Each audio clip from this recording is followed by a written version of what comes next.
Bismillahirrahmanirrahim. Assalamualaikum warahmatullahi wabarakatuh. Alhamdulillahirrabbilalamin. Wassalatu wassalamu ala asyrafil anbiya'i wal mursalin wa ala alihi wa ashabihi ajmain. Amma ba'du. Sahabat sekalian yang saya hormati, jangan sampai kita mengalami kebangkrutan di hari kiamat nanti, yaitu kaya amalan di dunia tetapi miskin kebaikan di akhirat. Hal itu disebabkan pahala kebaikan yang kita bawa, hasil jeripaya ketaatan selama hidup di dunia, justru kita berikan kepada orang lain yang menuntut balas atas kezaliman yang pernah kita lakukan kepada mereka. Bagaimana jika pahala tersebut habis dan orang-orang yang menuntut itu masih ada? Dan bagaimana pula antisipasinya ketika kita saat ini masih diberi kesempatan untuk hidup di dunia? Inilah yang akan kita bahas bersama. Mari kita merujuk kepada hadis Rasulullah SAW yang diriwayatkan oleh Imam Muslim sebagaimana berikut ini. Haddatsana Qutaibah bin Sa'id wa Ali bin Hujr qala haddatsana Ismail wa huwa ibnu Ja'far anil Ala'i an abihi an Abi Hurairah anna Rasulullah sallallahu alaihi wasallam qala atadaruna mal muflis. Apakah kalian tahu siapakah orang yang bangkrut itu? Qalu, para sahabat berkata, al-muflisu fina man la dirhamalahu wala mata'ah. Orang yang bangkrut dari kami adalah mereka yang tidak punya uang dan tidak punya perbendaharaan. Faqala, kemudian Rasulullah menjelaskan, innal muflisa min ummati, sebetulnya orang yang bangkrut dari umatku adalah ya'ti yaumal qiyamati bisolatin wa siyamin wa zakatin, yaitu pada hari kiamat nanti mereka datang dengan membawa pahala solat, pahala puasa, pahala zakat. Wa ya'ti qad syatama hadha wa qadhafa hadha wa akala mala hadha wa safaka dama hadha wa daraba hadha. Tetapi pada saat yang sama juga dia membawa keburukan, karena pada saat di dunia dulu ia pernah mencela orang ini, menuduh orang ini, memakan harta orang ini, menumpahkan darah orang ini, dan memukul orang ini. Fayu'taya hadha min hasanatihi wa hadha min hasanatihi. Maka diambillah pahala kebaikannya itu untuk diberikan kepada orang ini dan juga orang ini. Fa in faniyat hasanatuhu qabla an yuqdaya ma alaihi ukhida min khotoyahum faturihat alaihi thumma turiha finnari. Jika pahala kebaikannya telah habis sebelum memenuhi tuntutan dari mereka yang datang untuk menuntut hak darinya, maka diambillah dosa-dosa dari mereka yang dizolimi itu untuk diberikan kepadanya. Lalu dia pun termasuk ahli neraka dan kemudian dilemparkan ke neraka. Untuk penjelasannya kita akan mulai dari atadaruna mal muflis, yang artinya apakah kalian tahu orang yang bangkrut itu seperti apa? Dijelaskan di dalam kitab Fathul Mun'im bahwa kalimat pertanyaan atadaruna mal muflis itu termasuk al-istifham litakrir, yaitu pertanyaan yang sebetulnya jawabannya sudah diketahui baik oleh penanya maupun yang ditanya. Dengan kata lain, Rasulullah SAW sudah mengetahui jawabannya walaupun beliau yang bertanya, dan para sahabat yang ditanya juga tahu jawabannya. Lalu untuk apa pertanyaan diajukan jika jawabannya itu sudah sama-sama diketahui? Di antara tujuannya adalah untuk mempertegas maksud pengetahuan tersebut kepada pihak yang ditanya. Di dalam hadis ini, para sahabat memahami konsep al-muflis sebagaimana pengetahuan keseharian mereka, yaitu orang yang tidak punya uang dan juga tidak punya harta. Kemudian Rasulullah memberikan pandangan beliau bahwa yang dimaksud dengan al-muflis adalah sebuah pengalaman yang merugikan yang terjadi di hari kiamat. Inilah maksud dari penggunaan al-istifham litakrir. Kemudian yang ditanyakan adalah ma, bukan man. Berarti yang ditanyakan adalah konsep tentang al-muflis. bukan tentang siapa seseorang yang muflis, apakah dia itu si A, si B, atau si C. Kalimat berikutnya adalah penjelasan dari Rasulullah SAW sebagaimana berikut. Innal muflisa min ummati ya'ti yaumal qiyamati, dan seterusnya. Penggunaan frase min ummati di sini bukan berarti bahwa kebangkrutan di akhirat nanti hanya berlaku kepada umat Nabi Muhammad SAW saja, tetapi berlaku juga kepada seluruh umat manusia, bahkan berlaku juga untuk binatang. Hal ini bisa dilihat dari hadis pada nomor berikutnya yang terdapat kalimat hatta yuqada lisyatil jalja'i minasyatil qorna'i, yang artinya sampai balasan untuk kambing yang tidak bertanduk diambil dari kambing yang bertanduk. Jadi, peristiwa kebangkrutan di akhirat nanti yang dijelaskan oleh Rasulullah SAW di dalam hadis ini berlaku bagi semua umat. Kalimat berikutnya adalah yati yaumal qiyamati bisolatin wa siyamin wa zakatin, yang artinya datang pada hari kiamat nanti membawa pahala sholat, puasa, dan zakat.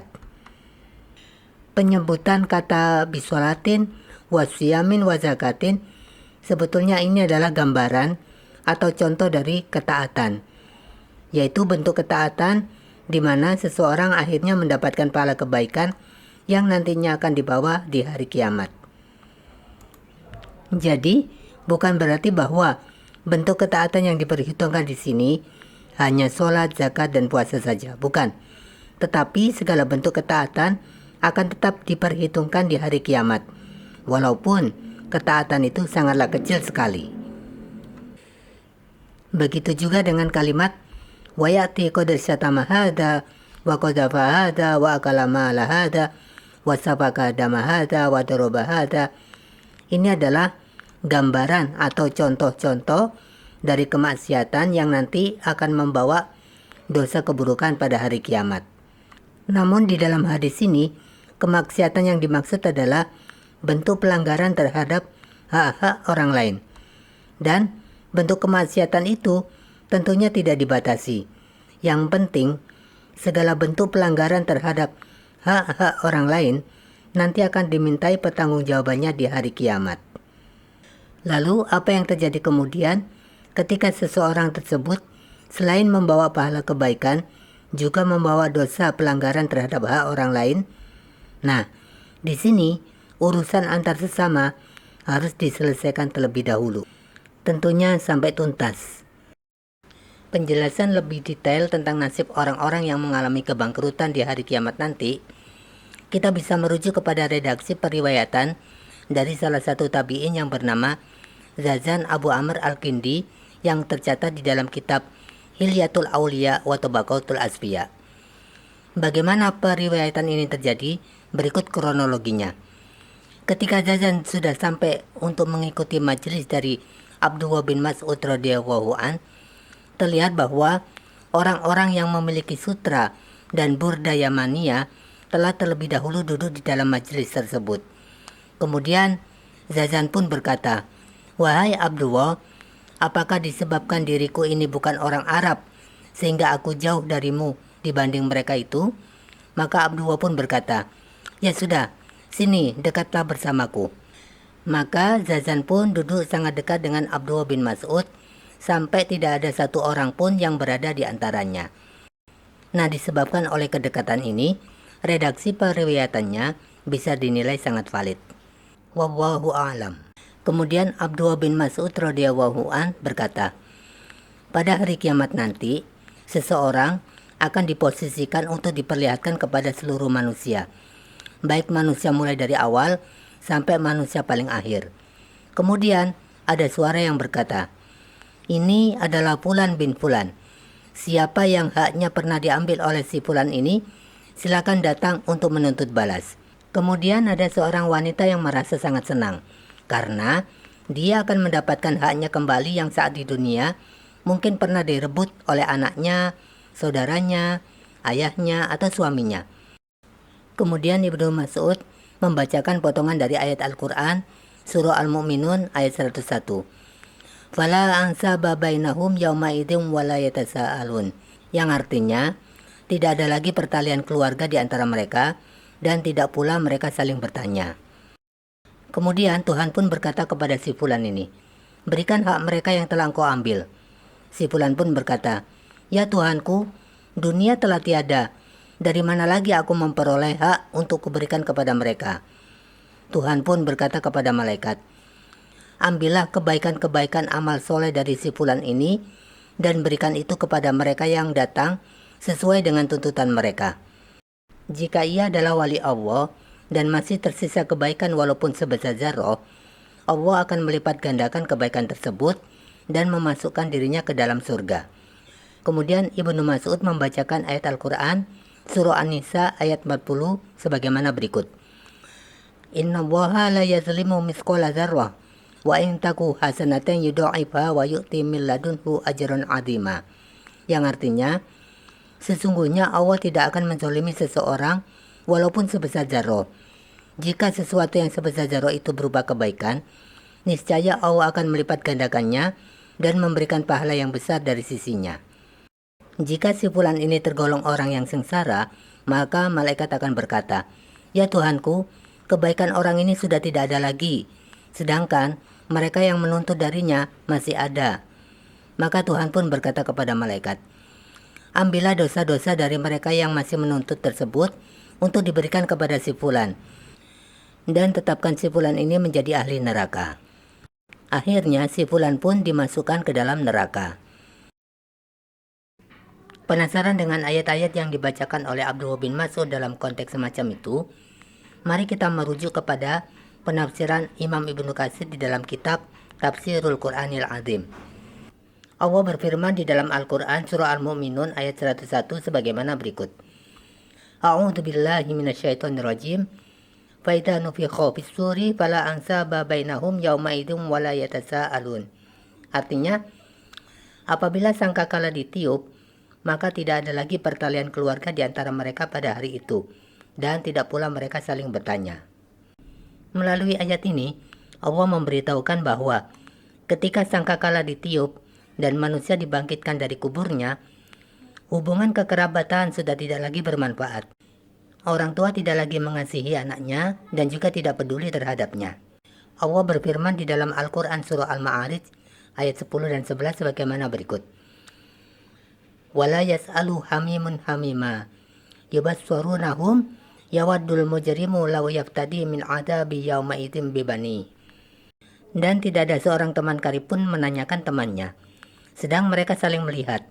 Pada hari itu, orang yang berdosa ingin sekiranya dia dapat menebus dirinya dari azab dengan anak-anaknya. Begitu juga saat kerabat saling melihat, tetaplah mereka tidak saling peduli. Walaupun tahu bahwa kerabatnya itu memikul dosa yang sangat berat di punggungnya, ia tidak akan menolongnya dan tidak akan mau memikul dosa kerabatnya tersebut walaupun hanya seberat sayap nyamuk. Sedangkan ketika masih di dunia, dia adalah orang yang paling mengasihi kerabatnya tersebut. Allah berfirman di dalam Al-Quran surah Abasa ayat 34-37 sebagaimana berikut. "Yauma yafirrul mar'u min akhihi wa ummihi wa abihi wa sahibatihi wa bani likulli imri'in minhum yauma idzin sya'nu yughni." Pada hari itu, manusia lari dari saudaranya, dan dari ibu dan bapaknya, dan dari istri serta anak-anaknya. Setiap orang dari mereka pada hari itu mempunyai urusannya yang menyibukkannya. Jadi, jika kita melihat konteks yang diceritakan oleh Abdullah bin Mas'ud, maka pada hari kiamat nanti, saat orang-orang menuntut kembali haknya yang sudah direbut, bahkan oleh kerabat atau orang terdekatnya, mereka tidak peduli. Sebab yang mereka pikirkan adalah mendapatkan pahala kebaikan serta keselamatan dari siksa api neraka. Wallahu a'lam.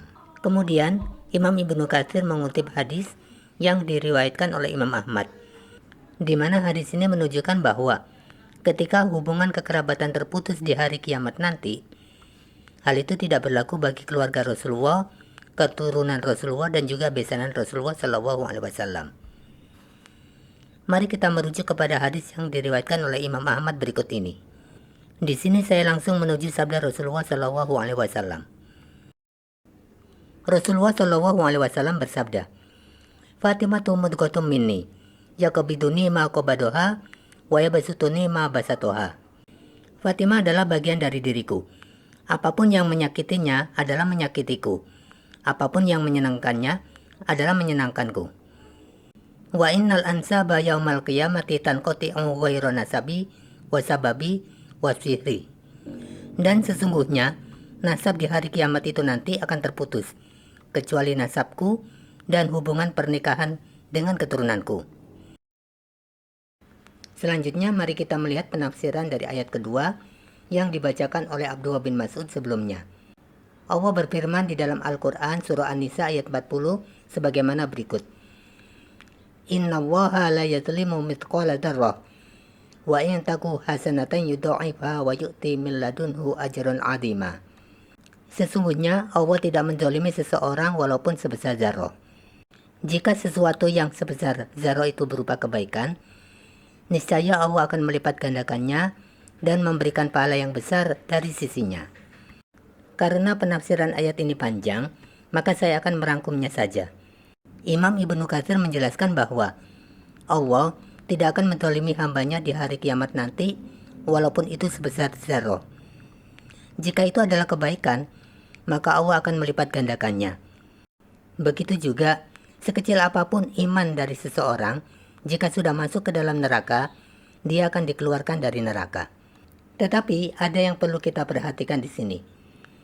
Imam Ibnu Katsir menjelaskan bahwa walaupun Allah itu punya hak untuk mengampuni siapa saja yang dia kehendaki, Allah tidak akan mengampuni dosa-dosa menyangkut hak Bani Adam. Nah, kemudian Imam Ibnu Katsir pun meriwayatkan apa yang diceritakan oleh Abdullah bin Mas'ud tersebut di atas. Jadi, jika kita hubungkan ayat ini dengan konteks tersebut di atas, maka hak-hak Bani Adam dan juga hak dengan yang lainnya harus diselesaikan terlebih dahulu. Wallahu a'lam. Nah, sahabat sekalian yang saya hormati, di sini ada permasalahan dari ahli bid'ah. Ketika si fulan kehilangan pahala kebaikannya dan mendapatkan dosa dari korban yang pernah dizoliminya, ini bertentangan dengan firman Allah di dalam Al-Quran surat An-Najm ayat 38 sebagaimana berikut. Wala taziru waziratun wizra ukhra, yang artinya seseorang tidak akan memikul beban dosa dari orang lain. Imam An-Nawawi dan juga Imam Qodiyat menilai bahwa pandangan ahli bid'ah ini adalah pandangan yang bodoh. Nah, di sini saya akan mencoba merangkum penjelasan dari kedua ulama tersebut. Pada prinsipnya, tidak ada pertentangan antara hadis Rasulullah Shallallahu Alaihi Wasallam dengan ayat tersebut.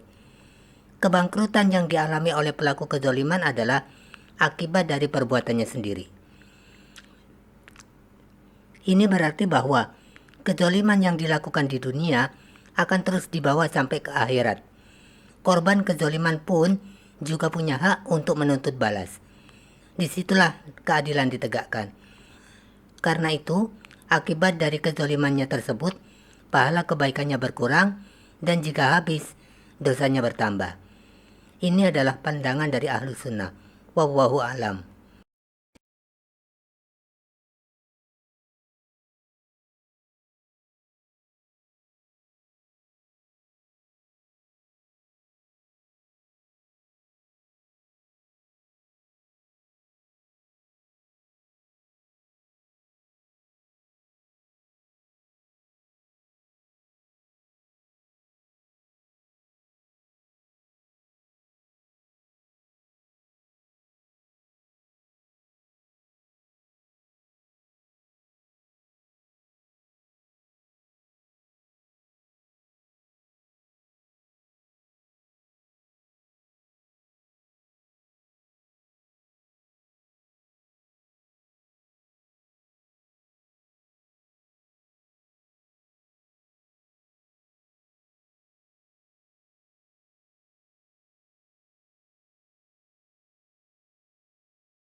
Bukankah mereka itu juga mengambil hak orang lain?